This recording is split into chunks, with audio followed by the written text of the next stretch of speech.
La ministre déléguée chargée de l'autonomie l'a encore rappelé récemment. Je cite, « Le soutien au domicile le plus longtemps possible doit être une priorité. » Cela doit s'accompagner d'une révision de l'offre de services à domicile, je cite toujours, plus simple, plus unifié pour avoir un parcours sans rupture, sans coupure et sans jamais faire reposer les failles du système sur les épaules des aidants.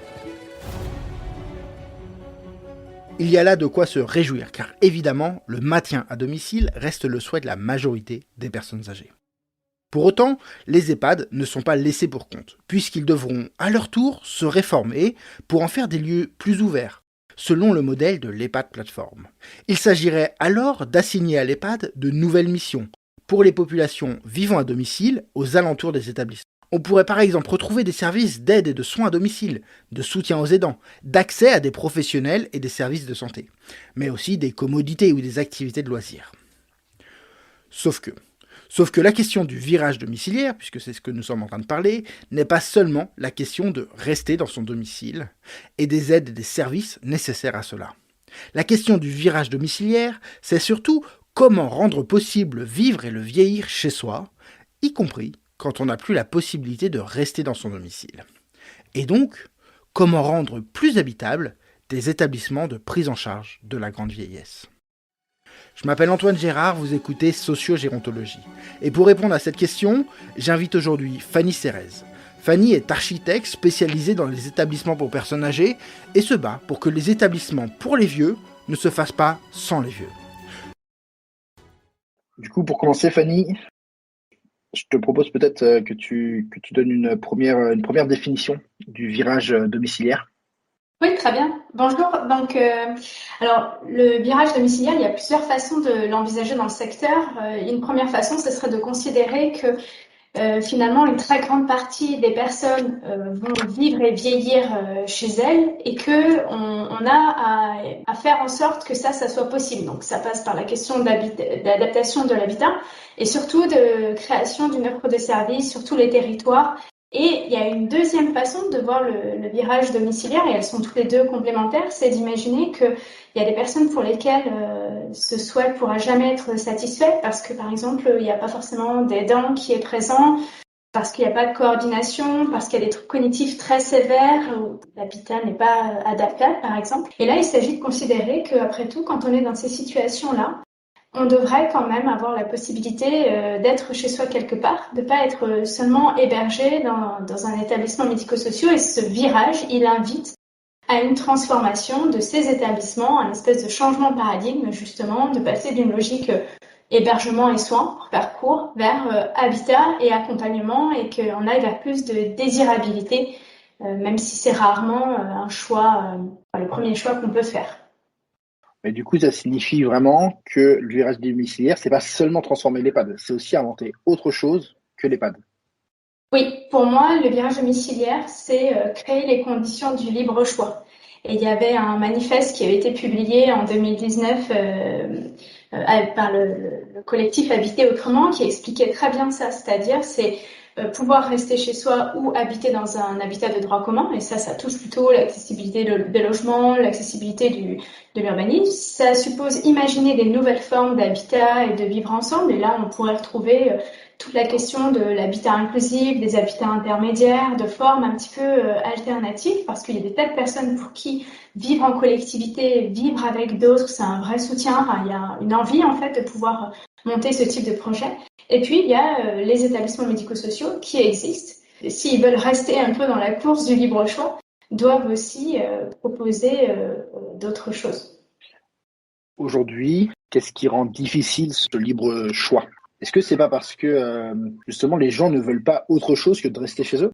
Et en même temps, quand on voit ce qui est proposé à côté, qui troquerait sa maison, 100 mètres carrés, sa liberté, son animal de compagnie, ses voisins, le droit de prendre des risques, de manger ce qu'on veut quand on veut, contre une chambre, 20 mètres carrés, des professionnels qui vous disent quoi faire et à quelle heure.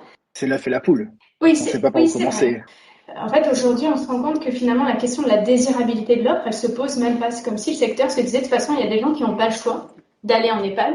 Mais on voit que la crise sanitaire a changé un petit peu la donne et qu'il y a des personnes qui s'organisent un peu autrement, voire qui préfèrent rester chez elles-mêmes dans des conditions terriblement délétère plutôt que d'aller dans ce type de lieu. Et on voit que même aujourd'hui, les professionnels veulent plus aller travailler dans ces lieux-là. Donc, en fait, je pense que cette question de qu'est-ce qui fait qu'on pourrait avoir envie d'y vivre et donc d'y travailler, en fait, quel sens ça a, qu'est-ce que ça offre, je pense que c'est une question qui est pas très contemporaine et qui a été vraiment accélérée par la crise sanitaire. Toi, tu as vraiment ressenti un avant-après sur ces Ouais. questions-là? En fait, j'ai l'impression qu'avant ça, on était sur une position qualifié d'utopiste ou d'idéaliste ou d'humaniste et que là aujourd'hui il y a une prise de conscience que c'est absolument nécessaire. Tout le monde a l'air de se dire ah ben oui, là on voit bien, le Ségur de la santé augmente de 300 et quelques euros les salaires des soignants et pour autant la difficulté de recruter est toujours la même. Donc c'est pas que ça dépasse cette question-là. Et cette prise de conscience, elle vient que nous-mêmes, adultes en bonne santé, ayons été enfermés, ou elle vient de la souffrance des vieux qu'on a ressentie? Elle vient d'abord, dans les faits, il y a eu une visibilité très forte des EHPAD avec la crise sanitaire et notamment du fait qu'on n'avait pas tout à fait les mêmes droits ou qu'on était comme des citoyens de seconde zone quand on vivait en établissement et ça, je crois que ça a choqué les gens profondément. Et même si on n'est pas tous concernés directement, même si on vit pas tous dans un EHPAD, on a tous quand même plus ou moins un proche dans un EHPAD. Et le fait de ne pas avoir pu lui parler ou lui rendre visite, en fait, je crois que ça, finalement, tout le monde s'est senti très très concerné par ça. Et après, je pense qu'il y a aussi un changement générationnel aussi. On est un peu à la lisière là. On commence à avoir des personnes qui arrivent à cet âge-là assez avancé, qui ont peut-être eu à placer leurs parents il y a 15-20 ans et qui se disent oulala, là maintenant c'est pour nous et ça c'est pas possible. Donc je pense qu'il y a c'est multifactoriel, mais tous ces facteurs se combinent et puis le secteur arrive à maturité en fait pour ça.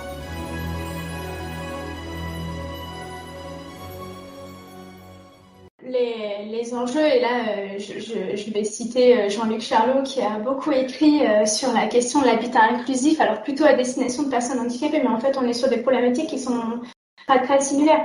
L'enjeu, il est de penser en fait ce qui fait un habitat, et je parle bien là d'habitat, pas de logement, et dans ces 4 dimensions. Et là, si on l'écoute, il nous dit que l'habitat, c'est quoi ? L'habitat, c'est l'environnement paysager et social. C'est qu'est-ce que je veux voir depuis ma fenêtre ? Qu'est-ce que je vois quand je sors de chez moi ? L'habitat, c'est aussi le chez-soi. De quoi j'ai besoin à l'intérieur, d'une cuisine, d'une salle de bain, des toilettes, d'une chambre. Est-ce que je mets un lit d'eau, pas de lit d'eau ? Comment je reçois mes amis ? Est-ce que j'ai le droit de laisser ma porte fermée ? Est-ce que j'ai mes clés ? L'habitat, c'est aussi la manière dont on est accompagné. Tous ces gens qui sont là pour m'aider à pallier la dépendance ou le handicap, comment ils rentrent, ils sortent, en fait, comment est-ce qu'ils impactent ma vie, quelle place ils prennent. Et puis l'habitat, c'est aussi les modes de vie. Et les modes de vie, c'est par exemple, est-ce que j'ai envie de manger tous les jours avec 45 autres personnes âgées ? Je sais pas. Enfin, est-ce que j'ai envie ? Qu'est-ce que je suis prêt à partager avec d'autres en termes de quelles sont les dimensions collectives de ma vie que je suis prêt à mettre en commun avec les autres. Et je pense que ça, quand on commence à réfléchir autour de ces questions-là, on voit que c'est des questions qui sont très génériques. Elles préfigurent pas de la solution. Elles disent pas, derrière, on va avoir des maisons, des appartements, un EHPAD, un habitat inclusif. Mais elles se posent à tout un chacun, même quand on déménage, on se pose plus ou moins ces questions-là. Où est-ce que je vais habiter ? Qu'est-ce qu'il va y avoir autour de chez moi ? Où est-ce que mes enfants vont aller à l'école ? Enfin, en fait, on est vraiment sur une réflexion qui est assez globale et qui nécessite de ne pas considérer qu'il y a une différence entre eux, les personnes âgées, les personnes handicapées, et nous, les gens qui ont un âge qui est différent, qui n'ont pas de handicap déclaré, ou on commence comme ça en fait. Il y a quand même cette question de l'accompagnement. Est-ce Oui. que ça veut dire que l'accompagnement, il est pensé comme une partie intégrante de l'habitat pour les personnes âgées? En tout cas, il l'affecte de manière très très forte quand on travaille notamment avec Colette Hénard, quand on accompagne des porteurs de projets et des équipes, surtout des professionnels d'ailleurs. On travaille avec cette question du qui est chez qui et qu'est-ce qu'on est en train de faire. Est-ce qu'on est en train de faire un lieu de travail dans lequel il y a des personnes qui vivent, ou est-ce qu'on est en train de faire un lieu de vie dans lequel il y a des professionnels qui travaillent? Et ça, je pense que c'est très très différent et on voit bien souvent des choses simples mais qui dépossèdent totalement les gens. C'est personne qui fait le ménage, mais qui laisse la porte de tous les espaces privatifs, de toutes les chambres ouvertes, et qui les fait à la chaîne, et qui les fait d'ailleurs de la même manière, peu importe qui habite à l'intérieur, etc.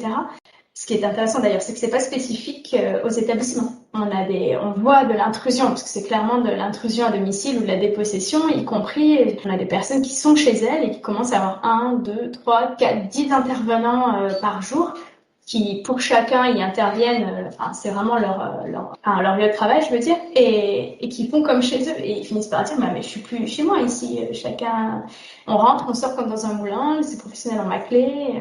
Ça, c'est clair que ça demande une très grande délicatesse, et je trouve que c'est une chose qui est assez différente entre le champ du handicap et de la gérontologie, où on a une culture qui est très différente. Par exemple, en gérontologie, on a essentiellement des professionnels qui sont des professionnels soignants, qui ont été formés pour travailler à l'hôpital. Là, dans le qui est chez qui, il n'y a pas de doute, à l'hôpital, clairement, les patients sont sur le lieu de travail des professionnels. Alors que dans le champ du handicap, tu disais en introduction, il y a cette histoire d'être autonome malgré les dépendances. Je trouve que c'est vraiment ça, c'est-à-dire qu'on se dit, bah oui, ils ont besoin d'aide en fonction de leur handicap, mais la question c'est comment est-ce qu'on va permettre à ces personnes de vivre comme elles l'entendent, selon leurs propres règles, ça c'est l'autonomie. Et je pense qu'il y a un enjeu, en fait, on est sur une culture qui est éducative plus que soignante et qui vise cette accession à l'autonomie, alors que dans le soin, on est plutôt sur une culture qui vise à la prise en charge de la dépendance. Donc en fait, on a une espèce de rapport initial qui est assez différent et qui génère dans l'accompagnement des postures très très différentes.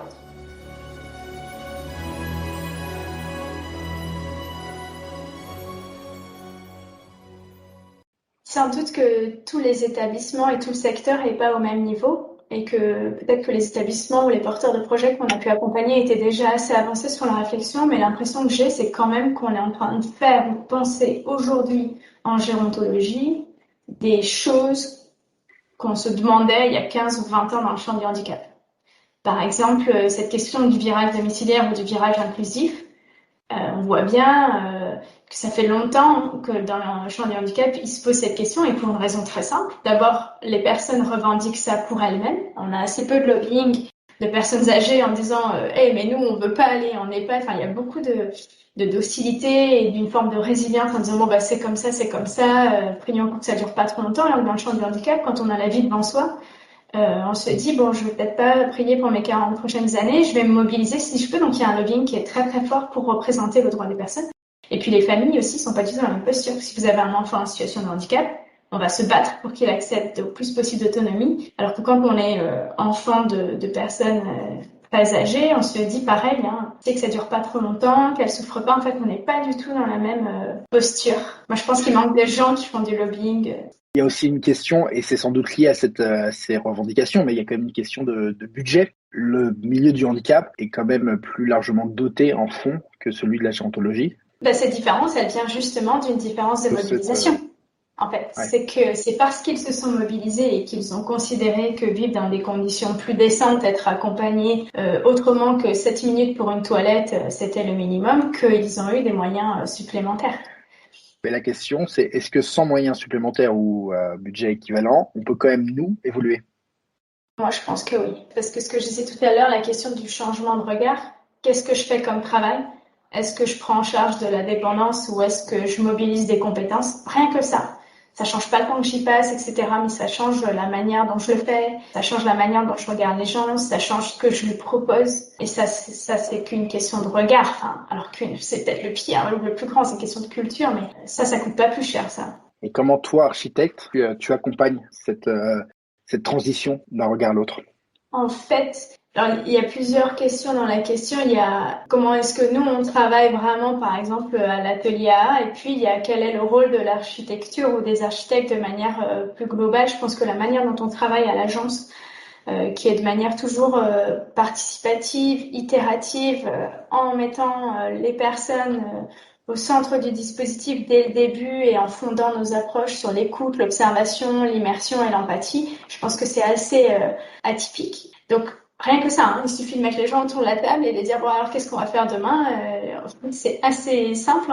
Les gens peuvent parler très bien de ce qui fait qu'ils se sentent chez eux, qu'ils se sentent bien, pas bien, de leur projet de vie, si je pourrais dire comme ça, ou d'habiter. Donc voilà, et après sur l'architecture de manière globale, ce qu'on se rend compte, c'est que il y a des signaux forts, des choses qui ont l'air symboliques, mais j'ai des exemples. Par exemple, dans un établissement, il y avait une espèce de lino bleu là, comme souvent d'ailleurs. Je sais pas pourquoi ils ont imaginé que Colette, elle disait tout le temps, les EHPAD, ils aussi entre l'hôpital et la crèche, quoi. Il y a une espèce de truc où on va mettre des couleurs pour égayer tout ça. Sous-entendu, qu'est-ce que ça doit être triste de venir vivre ici, hein. Mais en final, ça fait que stigmatiser un peu plus l'histoire. Comme dans les logements sociaux d'ailleurs, quand ils réhabilitent les grands ensembles, là ils tartinent de couleurs arc-en-ciel, on se dit mais personne ne fait ça sur sa façade, mais là il y a un peu la même truc, c'est voilà, qu'est-ce que ça doit être triste, donc égayons un peu tout ça. Donc là on avait ce sol bleu et on a remplacé avec un sol fait parquet. Et je me souviens avoir été là le jour où ça a été livré et donc il y a une infirmière qui était avec son chariot, elle est arrivée et en fait elle a hésité, elle a eu un doute sur est-ce qu'elle pouvait rouler sur le parquet avec le chariot ou pas. Et donc, elle a laissé le chariot sur le reste du sol bleu. Elle a pris les cachets et elle est allée voir une dame et elle lui a donné en s'abaissant en face à face. Alors que pour les autres, elle était sur ce sol bleu comme à l'hôpital et en fait, elle tendait le médicament par-dessus le chariot. Ah, Et ça, je trouve que derrière son chariot. c'est exactement. Et de la même manière, des choses simples, mais tu vois, on a résidentialisé, si j'ose dire, des portes de chambre en mettant des heurtoirs. Et c'est symbolique, mais ben voilà, ça dit bien ce que ça dit, quoi. Ici, c'est pas un moulin, derrière, c'est un espace privé, et il faut frapper avant d'entrer. Alors après, il y aura toujours des professionnels qui frappent, mais qui attendent pas la réponse avant d'entrer. Ça, c'est autre chose. Mais l'espace, il envoie quand même un certain nombre de signaux qui sont intéressants parce que ça envoie des signaux aux professionnels, et puis ça envoie aussi des signaux aux personnes elles-mêmes. C'est-à-dire que dans les environnements qui sont pas domestiques, on y reviendra, mais disons comme à la maison. Par exemple, on a beaucoup transformé des établissements pour les rendre plus comme à la maison, on voit que les résidents deviennent des habitants et qui se mettent à faire comme chez eux. En fait, et par exemple, une chose simple, on met une cuisine qui est une vraie cuisine, pas qui ressemble, qui est une vraie cuisine, il y a une cafetière, etc. Elle est ouverte que quand les gens ils vont se faire un café, naturellement. Et donc là, les professionnels se disent, ah, mais ils sont encore capables de faire ça. Mais alors là, je vous parle de choses dans des unités protégées, par exemple. On dit, pensez, ils sont tous démons, ils savent rien faire. Ah oui, ben, regardez là. Il est quand même capable de prendre le café, de le mettre, de faire tous les boutons dans le bon ordre, d'aller chercher la tasse, de boire son café, de faire sa vaisselle. Et ça change le regard des professionnels aussi. Parce que comme les gens agissent comme chez eux, en fait, ils affirment d'une certaine manière leur autonomie et les compétences restantes, et finalement, ils sortent de leur statut de patient au sens premier, c'est-à-dire, quand ils sont patients, que font les gens? Ils attendent. Ils attendent quoi? Que quelqu'un les serve, que quelqu'un les soigne, que quelqu'un leur dise quoi faire, où aller, quoi manger, comment s'habiller, ils attendent. Et là, c'est plus ça, quoi. Et ça, c'est vraiment intéressant, ça change le rapport. C'est la même chose quand tu pars sur la construction d'un nouvel habitat, on va dire ex nihilo ou presque, par rapport à une rénovation. Ben, C'est les enjeux. ouais, la première chose qu'il y a à faire, c'est de voir quelles sont les idées, les représentations, les stéréotypes que les porteurs de projets ont. Parce qu'au final, la première chose qu'ils veulent faire, c'est ce qu'ils imaginent être bien pour les vieux, comme tu dirais. Et ça, c'est terrible, parce que, par exemple, en ce moment, la grande chose qui ressort, c'est si on faisait des petites colocations, ou voilà, ce serait plus sympa que la grande chambre, la chambre et le grand restaurant, tout ça. Ouais, ça c'est super, sauf que en fait, quand on demande aux gens ce qu'ils veulent, pourquoi ils seraient prêts à déménager, ils veulent pas une colocation avec 10 ou 15 mecs qu'ils ont jamais vu ni d'Adam ni d'Ève, dont ils ne connaissent rien. Et eux, ils disent, bah, moi, je veux un appartement. Et je pense que ça, ce moment où on a besoin de se mettre à la place des autres et de se dire, ah bah oui, en fait, une colocation ou le vivre ensemble, c'est super, mais c'est super pour les autres. Et bah, là, je pense que ce moment de prise de conscience, c'est le début, quoi. Et une fois qu'on est d'accord sur ça, après, il y a des gens qui peuvent avoir envie de vivre en colocation, mais il faut qu'on réfléchisse sur c'est quoi les conditions qui me permettent d'avoir envie de vivre avec des gens que je connais pas et comment on fait pour créer les conditions qui soient pas utopistes, quoi. Parce que dans le champ du handicap, pour y revenir, ça fait longtemps qu'ils sont passés au petit groupe de vie, 8 personnes, en plus pas 14 comme en... Eh ben, ils se disent, en fait, c'est l'institution pareil, puissance 10, c'est même pire, ça finit avec 2 éduques, papa, maman, les enfants. Et qui fait la règle, papa, maman, et tout ça file bien comme il faut. Et donc, quand on voit tous les projets qu'on accompagne dans le champ du handicap, on va vers des appartements, peut-être même des choses qui sont déplaçabilité, mais qui sont hors les murs, peut-être même à travers la location d'appartements de droit commun. Enfin, Peut-être que le secteur Lagimento a besoin de passer l'étape, petite résidence de vie pour se dire, ah bah, c'est un petit peu mieux, mais c'est l'institution pareil pour être capable après de s'autoriser à penser des appartements intra et extramuros, peut-être nécessaire.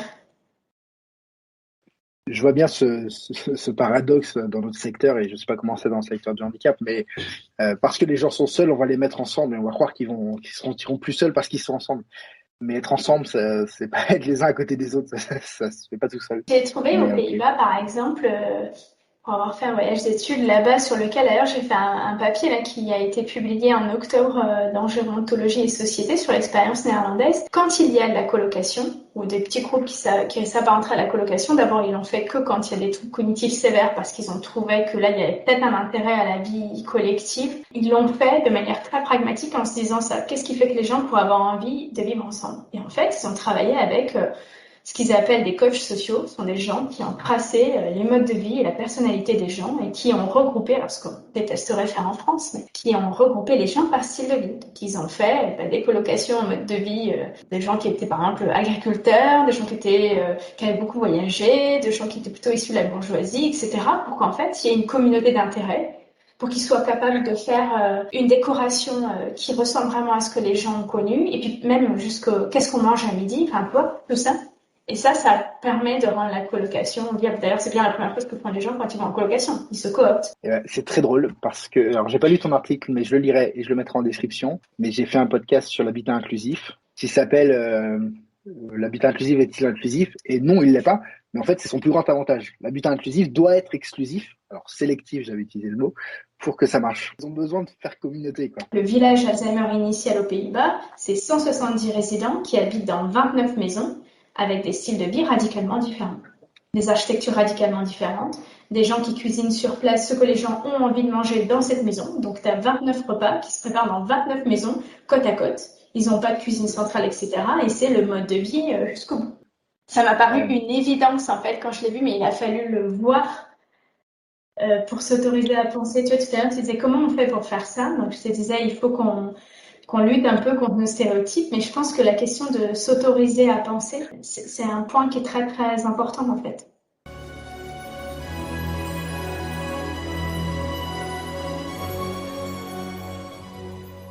Ce que tu as dit tout à l'heure m'a fait penser à une autre interview que j'ai fait avec Pascal Dreyer, où il tire un peu le constat, après avoir longtemps revendiqué d'être chez soi en EHPAD, que finalement c'était assez illusoire de penser que les gens vont pouvoir être chez eux en EHPAD, et lui proposer déjà si on leur permet d'habiter, le lieu c'est déjà pas mal. Toi, tu as dit ces deux mots-là et tu en as rajouté un autre, c'est celui domestiquer. Ça m'a fait penser à ton article Domestiquer l'institution avec Kevin Charras. Comment tu te positionnes sur tous ces termes-là? Et qu'est-ce que tu mets derrière chacun? Parce que finalement, je ne les ai pas encore définis là. Ouais, Pascal a une expérience et un rapport à ces questions-là qui est très fine par tout le travail qu'ils font à Leroy Merlin Source. Moi, j'essaie de ne pas avoir de posture idéologique. En fait, toutes les immersions et les entretiens qu'on fait avec les gens nous montrent que, peu importe les environnements d'ailleurs, il y en a qui s'y sentent chez eux et il y en a qui s'y sentent pas, et que ça dépend d'ailleurs de plein de choses.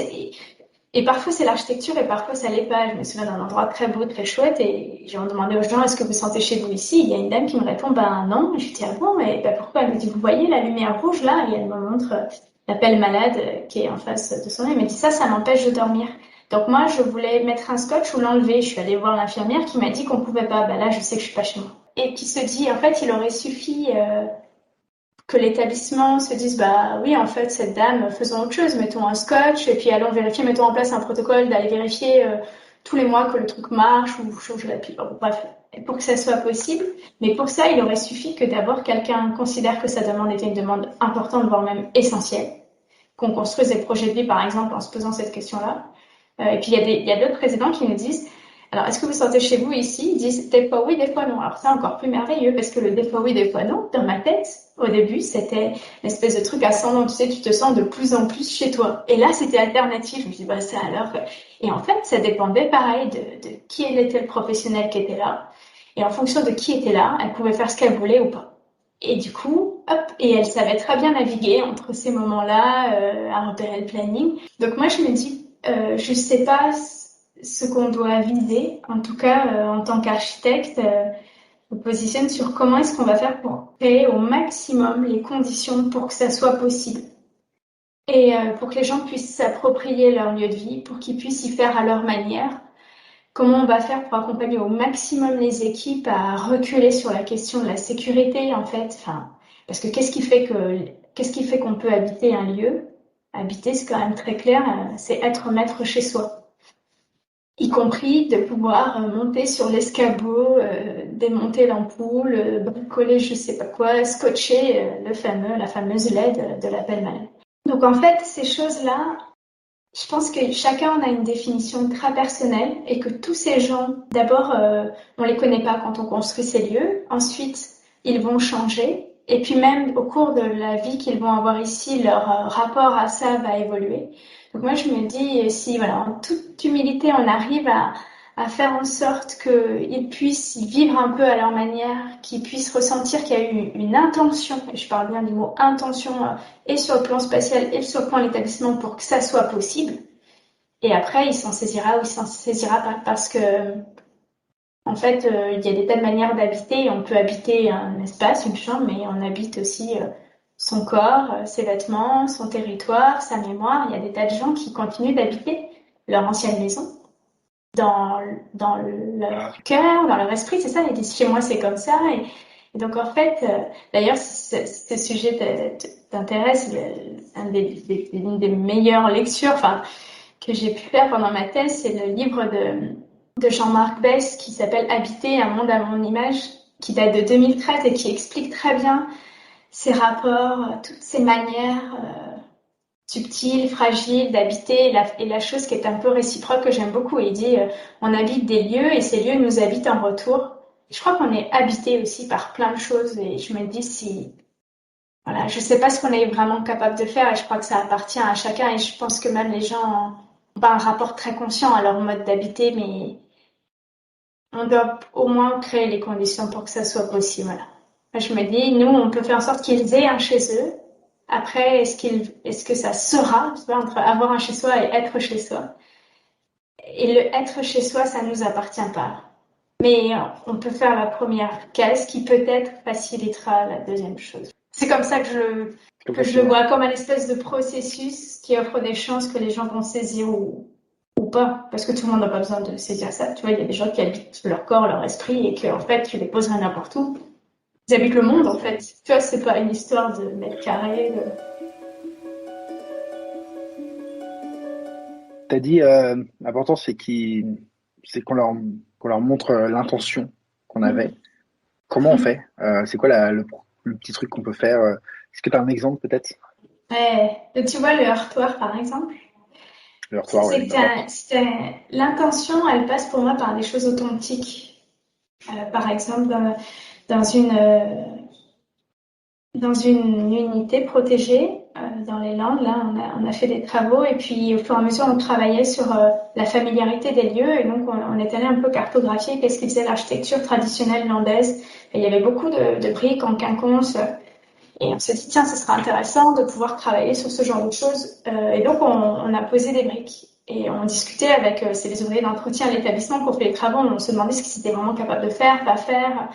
Et nous, ça nous tenait vraiment à cœur que ça soit des briques. Puis ils nous ont dit, on pensait, tu vois, à des plaquettes. Donc ça aurait été des briques, mais genre des vraies fausses briques. Enfin, mais c'est pas du papier peint, c'était surtout pas du papier peint, mais ils nous disaient, ah non, on va aller chercher des vraies briques. Et les gens passent beaucoup de temps à toucher ces murs en vraies briques. Et ça, tu vois, ça fait quelque chose. C'est-à-dire que l'intention qu'il y a eu de faire vraiment quelque chose de bien, de beau, quelqu'un qui s'est préoccupé, l'architecte de dire on va faire des choses qu'ils connaissent et qu'ils aiment, l'équipe qui s'est préoccupée d'aller faire ça correctement et pas un faux truc, ça les gens ils savent ça tout de suite.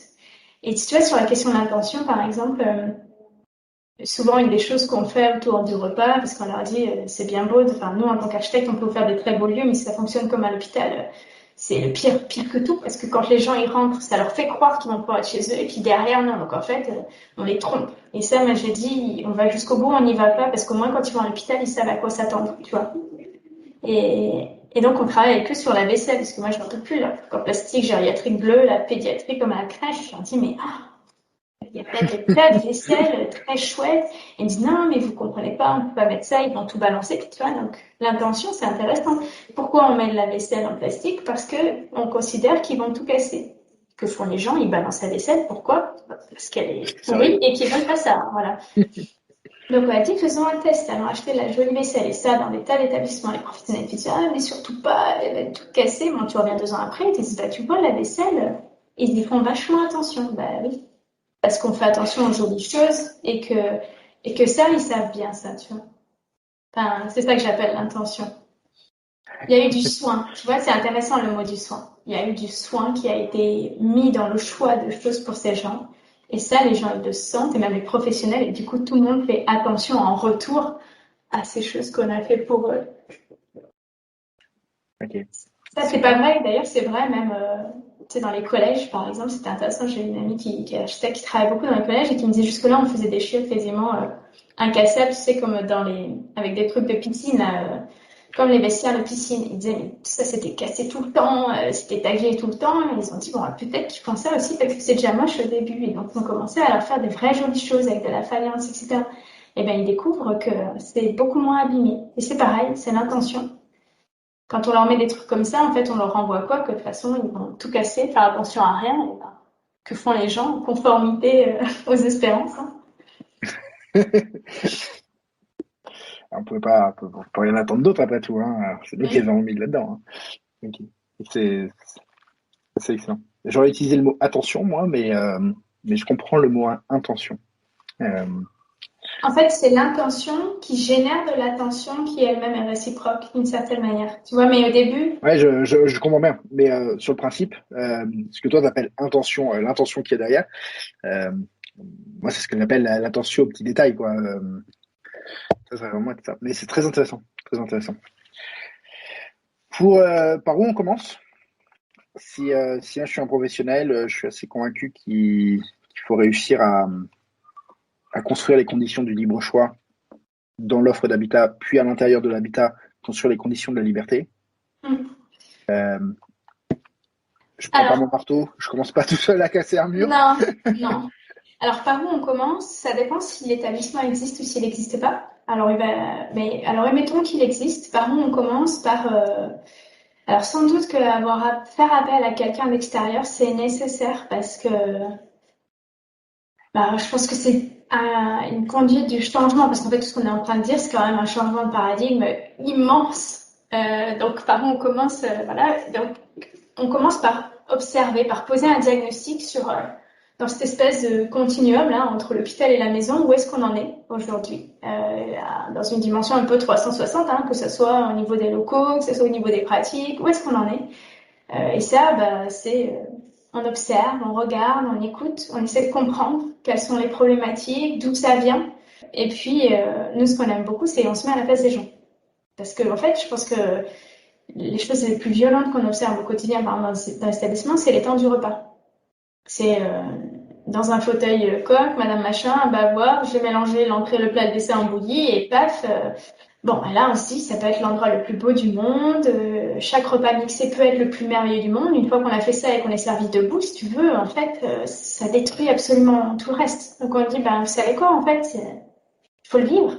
Donc vivez-le, et puis après, on va réfléchir à comment on pourrait faire autrement. Et cette simple prise de conscience, quand on se met à la place des gens, dans les actes de la vie quotidienne, on se découvre à quel point, oh mon Dieu, et comme tu disais, c'est plein de petites choses.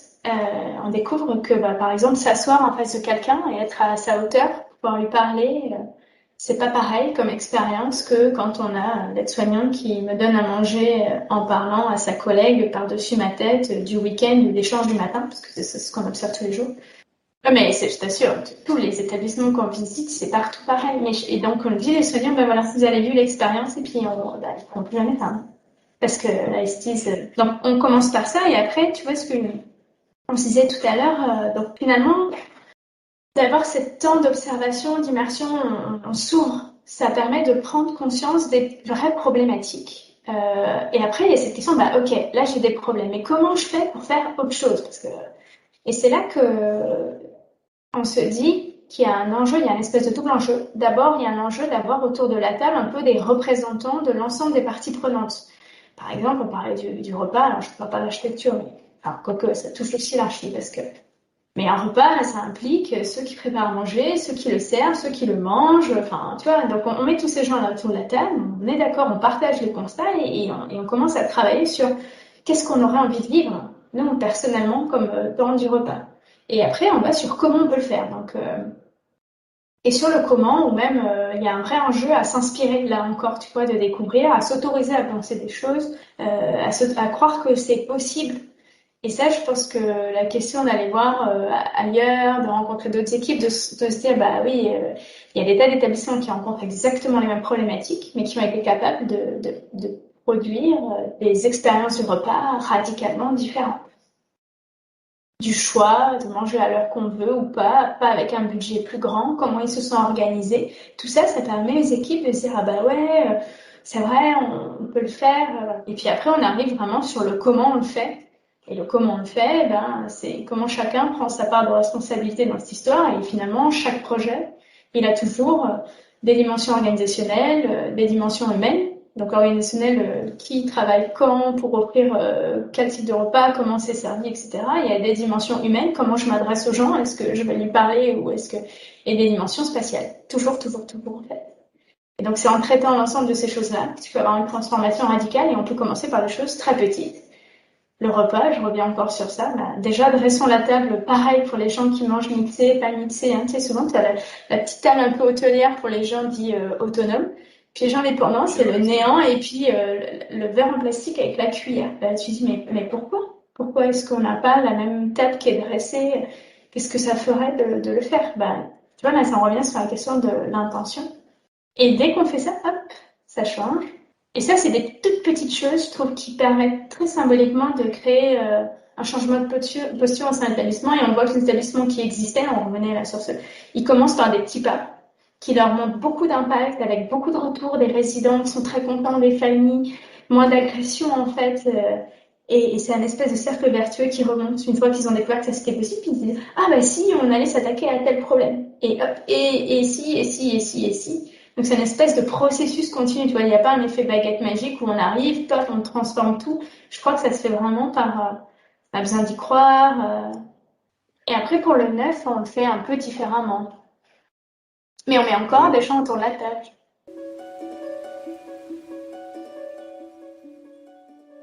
Ils se rendent compte que c'est possible, alors ils y vont.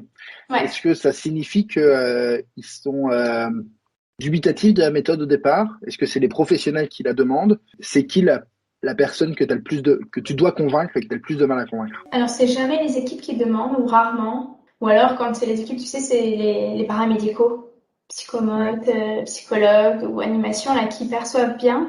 Donc, en fait, on a souvent des demandes qui viennent de la direction. Et d'ailleurs, quand ça vient pas de la direction, et là, je pense, quand tu as des grands groupes qui décident quelque chose et qui le mettent, qui disent maintenant, l'établissement, vous devez le faire. Si le directeur n'adhère pas, ça, je le dis direct, ça n'est pas possible. Par expérience, pour avoir vécu ce genre de situation, on ne fera plus. Mais après, ce que c'est le plus difficile à convaincre, c'est sans doute les aides-soignants, pour des tas de raisons. Alors d'abord, parce qu'on a découvert, pareil, au fil de l'eau, parce que tout ça, là, tout ce dont on parle, l'histoire du coma à la maison, de plus être à l'hôpital, etc., ça aboutit quand même souvent à une chose, c'est de toucher à la question des blouses et des tenues de travail. Et ça a l'air d'être un détail, mais en fait, je trouve que c'est très symbolique de tout le reste. C'est que ça remet en cause le statut des gens. Il y en a des gens, moi je me souviens une fois, une professionnelle avec qui on avait fait plusieurs réunions autour de tas de choses différentes, qui avait fini par dire mais vous êtes gentil avec votre domestique. Enfin, grosso modo, nous là on était des soignants, c'est des aides techniques de soins, et puis en fait ce que vous nous dites, c'est il faut participer à la vie quotidienne, il faut faire ci, il faut faire ci. Mais dans votre monde domestique là, on est quoi nous? Des domestiques? Il y a vraiment une remise en question de leur identité professionnelle, là. Exactement. Et ça, je trouvais que enfin moi, ça a été une révélation ce jour-là. Et je me suis dit, il y a un enjeu sans doute pas grand. Et peut-être que tu vois souvent les ASH, donc celles qui s'occupent plutôt du cadre de vie, d'ailleurs, elles le disent elles-mêmes, elles ont souvent une blouse de couleur différente. Et d'ailleurs, le fait d'avoir une blouse différente fait que les autres, tout le monde d'ailleurs, hein, les prennent pour des boniches. Puis peut-être que le levier, il est plutôt là et de considérer que la participation toute la vie domestique. Et là, ça en aurait des personnes qui, au contraire, se sentiraient super valorisées de pouvoir avoir un vrai rôle dans l'accompagnement en faisant participer les résidents à ce qu'ils font. Et que peut-être tous les actes de soins, purement de soins, devraient être limités à ça. Si tu vois, peut-être qu'on devrait dire, ok, quitte à avoir peut-être moins de soignants, d'avoir des nouvelles formes de postes qui se créent, comme aux Pays-Bas, où tu as des soignants pour faire vraiment les actes comme à la maison, quoi, comme le ciel. Et sur le reste, ils ont des assistants de vie qui pourraient s'assimiler à ce qu'on a comme auxiliaire de vie, par exemple, à domicile. Et je trouve que c'est intéressant. Je disais aujourd'hui, la façon dont les professionnels dans ces catégorisés, ça va être horrible ce que je vais dire, mais t'as ceux qui lavent les corps et ceux qui lavent le sol, quoi. En fait, c'est pas ça. En fait, je dis ça parce que c'est ce que me disent les filles elles-mêmes. Elles disent, qu'est-ce que vous faites? Moi, je fais 14 toilettes ce matin. Et vous, qu'est-ce que vous faites? Moi, je fais 14 chambres. En fait, ils nous disent ça toute la journée. Donc, et la transformation domiciliaire, elle devrait aboutir. Moi, j'accompagne Madame Machin dans les actes de la vie quotidienne. Et ça, c'est aussi un changement de fiche de poste, de qui on recrute, quelle formation ils ont, c'est quoi leur but à elles aussi, tu vois. Est-ce que c'était nettoyer des corps, nettoyer le sol, ou comment tout ça partit d'un accompagnement plus grand, comment est-ce que ça se met au service de ce qu'a envie de vivre une personne. Donc c'est avec les aides-soignants que c'est le plus dur. Encore une fois, parce qu'ils ont été formés pour travailler à l'hôpital, et que, en fait, on leur demande quelque chose de radicalement différent. Tu vois, il y a des fonctions comme les AES, par exemple, accompagnants éducatifs et sociaux, qui sont justement les professionnels qui sont recrutés dans le champ du handicap et qui sortent non pas des écoles d'infirmières, mais des IRTS, enfin des écoles de travailleurs sociaux. Tu vois, ça c'était intéressant. Dans le champ du handicap, la différence, ça change tout déjà. Hein. C'est la même. On en revient à cette question de la culture finalement. C'est passionnant. Merci Fanny. De rien, merci à toi.